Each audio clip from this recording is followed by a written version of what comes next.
Online classes from Dhaka Secondary School, North Karachi campus. Assalamu alaikum students of class 7 in the online class of social studies.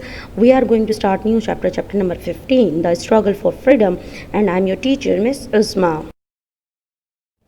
Topics we are going to study are War of Independence 1857, the Government of India Act 1858 and the Indian Councils Act 1860. We will study about the British rule in the subcontinent and the struggle for independence along with the First War of Independence 1857 and its consequences that the Muslims were neither ready to receive Western education nor did they participate in trade and declined government jobs. The Hindus, on the other hand, joined hands with the British. They gained while the Muslims lost. War of Independence Introduction. The Sepoy Mutiny, as it was called by the British, was in fact the War of Independence against the British government in 1857. The Sepoy Mutiny was a violent and very bloody uprising against British rule in India in 1857. It is also known as the other names and the Indian Mutiny, the Indian Rebellion of 1857 or the Indian Revolts of 1857. It started from Meerut on May 10, 1857, on the issue of cartridges made up of fat of pig and cow. Causes of War of Independence. Political cause, annexation of territories and insulting behavior. Religious cause, imposed Christianity forcibly. Military cause, discontentment amongst the soldiers and objectionable cartridges. Effects of the War of Independence.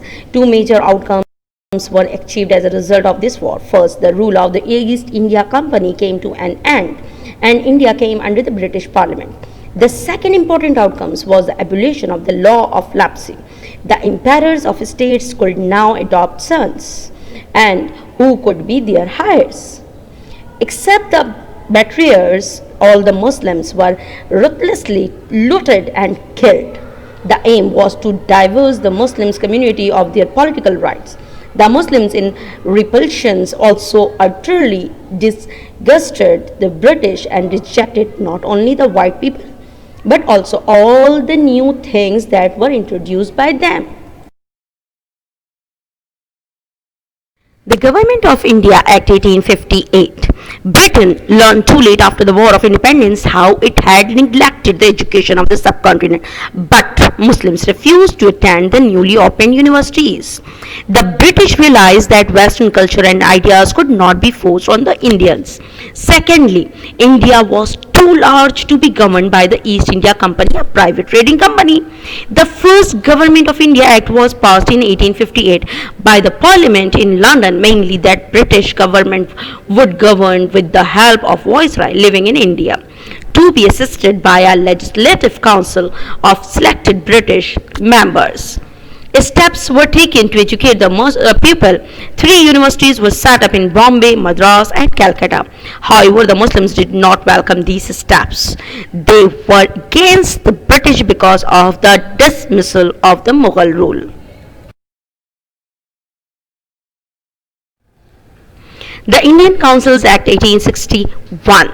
The Indian Council Act 1861, this act is regarded as the first step towards independence because it allowed some Indians to be in the Viceroy's Legislative Council and the Provisional Councils. The Indian members were not elected but nominated by the British authorities. The questions are in front of you.